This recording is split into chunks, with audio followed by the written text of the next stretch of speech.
Imagine someone comes up to you today and says they can sell you a piece of paradise.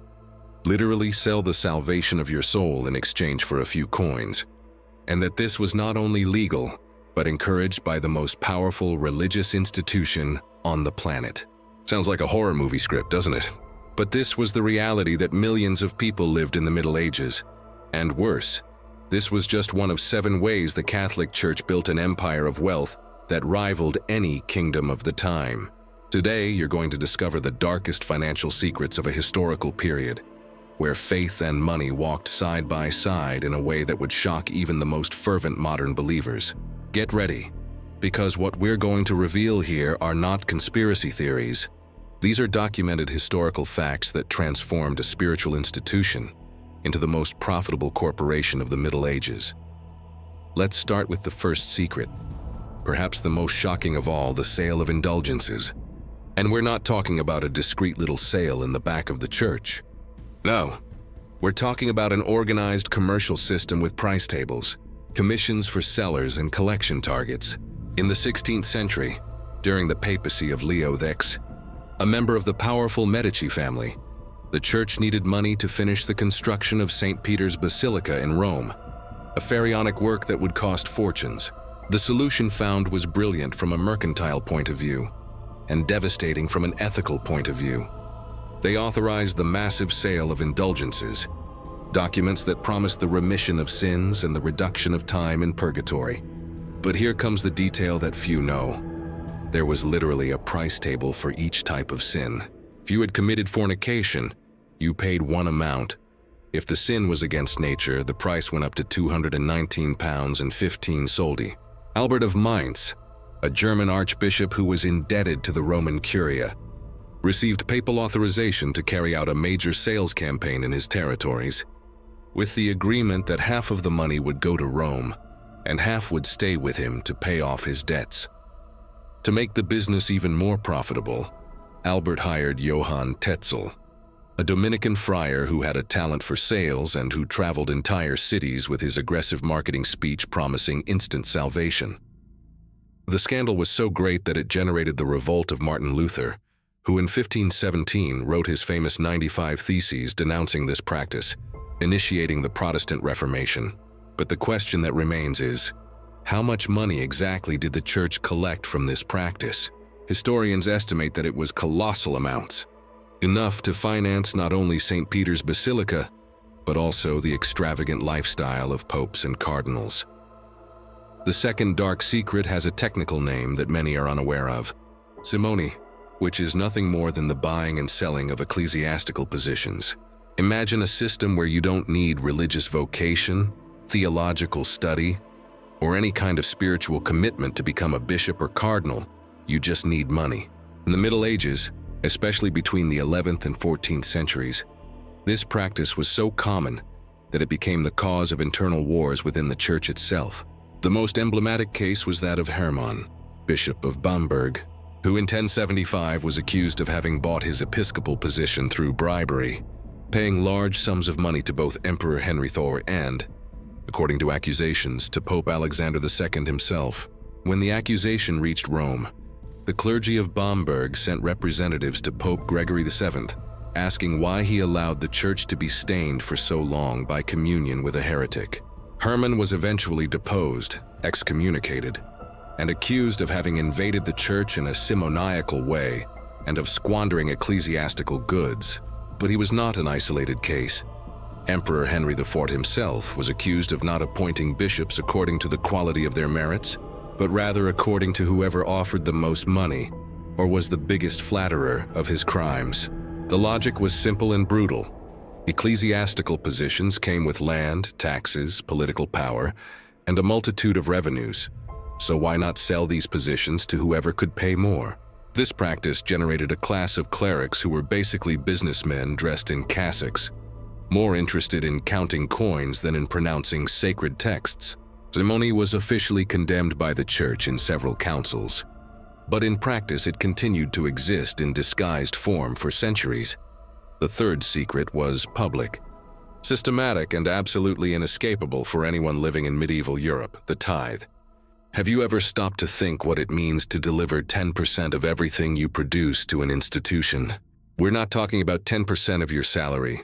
We're talking about 10% of all your agricultural production, of all the animals you raised, of everything you manufactured. The Catholic Church had the right to collect this tax from practically all the inhabitants of Europe. And in several places, even the kingdoms themselves paid the tithe to the Church. The theological justification was that this was a form of charity, of helping the Church to continue its spiritual mission. But the practical reality was that this system transformed the Church into the richest institution of the Middle Ages, surpassing in fortune many kingdoms and empires. The tithe had biblical origin, appearing already in the Old Testament, when Abraham delivered the tithe of everything to Melchizedek. In the Middle Ages, this principle was institutionalized in a way that would be unthinkable today.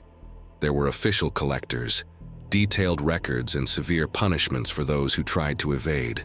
And here's the most disturbing detail. Anyone who avoided paying the tithe was pointed out as a bad Christian, a hardened sinner who did not have enough humility to understand that he needed to atone for his sins.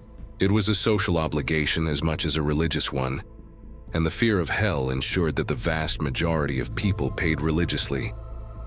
With this constant flow of income coming from all over Europe, the Church accumulated wealth that included not only money, but land, castles, urban properties, works of art, and treasures of incalculable value. The fourth dark secret is intimately linked to the previous one: the massive accumulation of land through donations, inheritances, and purchases. During the Middle Ages, the Catholic Church became the largest landowner in Europe, owning between 177 and 200 million acres according to modern estimates, almost the size of some current countries. But how did this happen? The strategy was brilliant from an economic point of view, and frightening from a psychological point of view. The nobles were convinced that they should donate their lands to the Church as a way to rid themselves of their earthly sins and guarantee a place in paradise. The Church instructed the faithful to do charity, and this charity was directly related to the donation of material goods, mainly land. The fear of hell, the fear of burning eternally in divine fire, was an extremely effective persuasion tool. Pepin the Short, Carolingian king, ceded a large amount of land to the Catholic Church in the central region of the Italian peninsula. But it wasn't just the kings who donated. Any nobleman who obtained some land made a point of donating to the Church, believing that such action would be reciprocated in eternity. From donation to donation, the Church became the owner of entire fiefdoms. And here comes an important technical detail. In the feudal system, owning land meant much more than having properties. It meant having the right to everything that was produced on those lands, to the serfs who worked there, to local taxes, and to the justice that was applied there. The Church not only had spiritual power, it had concrete territorial power equivalent to that of great feudal lords. These ecclesiastical fiefdoms followed all the laws of temporal fiefdoms, with the difference that bishops and abbots acted as suzerains, granting land to vassals who swore to protect the domains of the Church. This created a paradoxical situation where an institution that preached humility and material detachment became the owner of castles, citadels, and immense properties.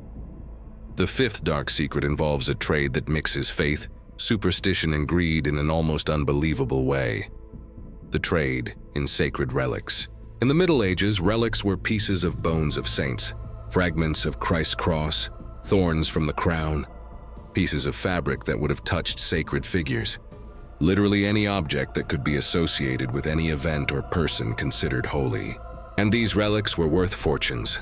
Churches that possessed famous relics became pilgrimage destinations, dramatically increasing their influence and wealth through donations from pilgrims. This created an extremely lucrative and inevitably corrupted market.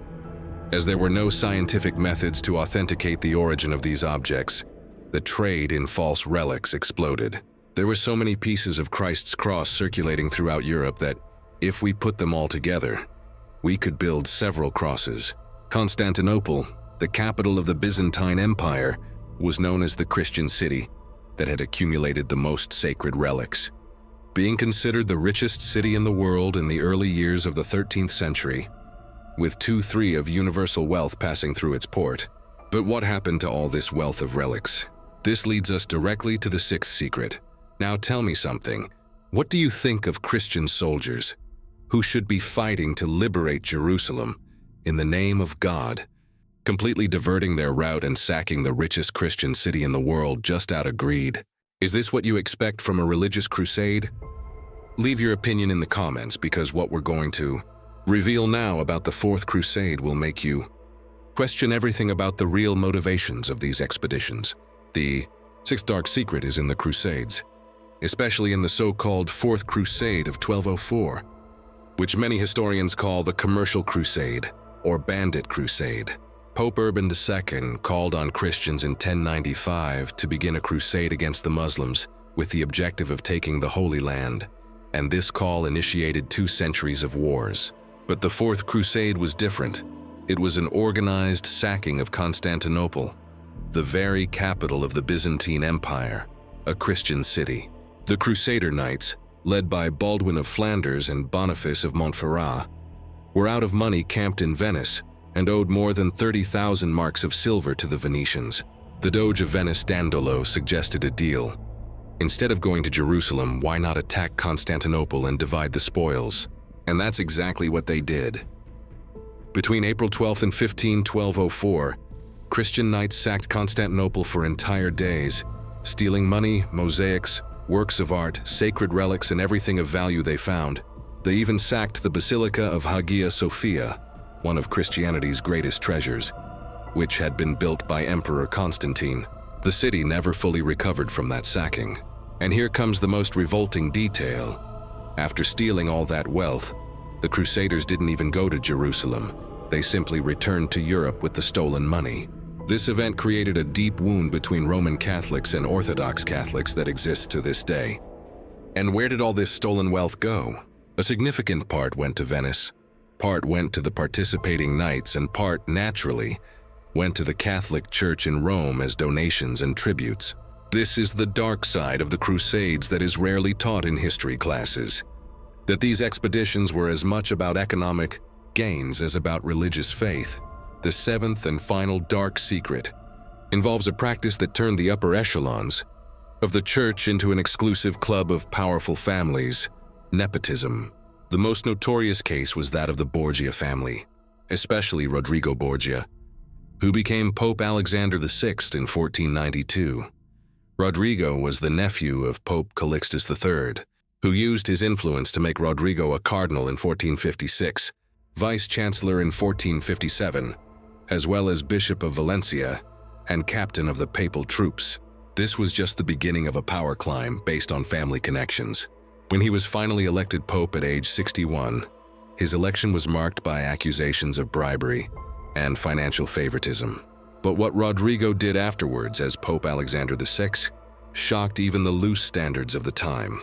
Despite the celibacy imposed on clerics by the First Council of Lateran since 1123, Rodrigo led a personal life notoriously contrary to this requirement. He had several mistresses, his best-known companion being Vanozza de Catane, mother of 4 of his 7 publicly recognized children. And here's the critical point. Rodrigo shamelessly used his papal position to favor his children and other relatives. He appointed his son Cesare a cardinal at age 18, and later put him in command of the church's military forces. He used his daughter Lucrezia to celebrate political alliances through strategic marriages. He openly sold ecclesiastical positions and used political violence through his son Cesare, who eliminated opponents and adversaries, being even suspected of murdering his own brother Juan so as not to have competitors. A cleric named Girolamo Savonarola had the courage to openly denounce the practices and moral conduct of the Pope and his family, and ended up executed. The pontificate of Alexander VI was marked by cases of corruption, sales of positions, and abuses of authority that transformed the Vatican into a kind of family business. And the Borgias were not the only ones. The Medici family also placed members as popes, including the aforementioned Leo XIII, who became pope not because of religious involvement, but because of political and dynastic connections.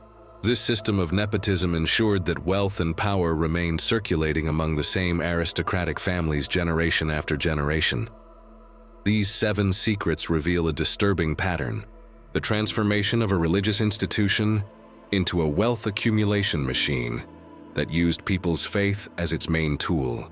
The church began to accumulate goods and wealth from the 4th century, with Emperor Constantine, who elevated Catholicism to the official religion of the Roman Empire. Until that moment, Christians lived humbly, celebrating services in simple houses and even in catacombs. This was considered natural for followers of a religion based on the words of a Jew from the lower social castes, who preached moderation, sobriety, and actions aimed at the less fortunate. But from officialization onwards, temporal and spiritual intertwined their destinies irreversibly. The church's ability to make the faithful believe in the truths it preached, and more importantly, to make them fear divine wrath and the risk of burning in the fire of hell after death, was what allowed the exponential growth of its power and fortune. We are not here to attack anyone's faith, or to say that the entire church was corrupt. There were certainly many sincere and devoted clerics.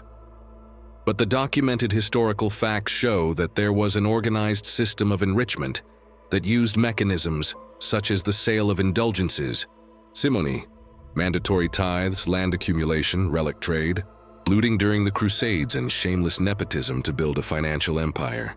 These abuses became so evident that they eventually caused historical ruptures such as Martin Luther's Protestant Reformation in 1517.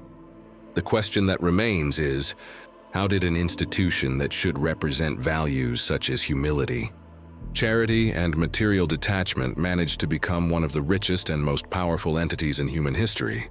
The answer lies in these 7 dark secrets you just learned about. This is the story that needs to be told, not to destroy faith, but to understand how power, money, and religion mixed in ways that shaped the global economy and Western society we know today.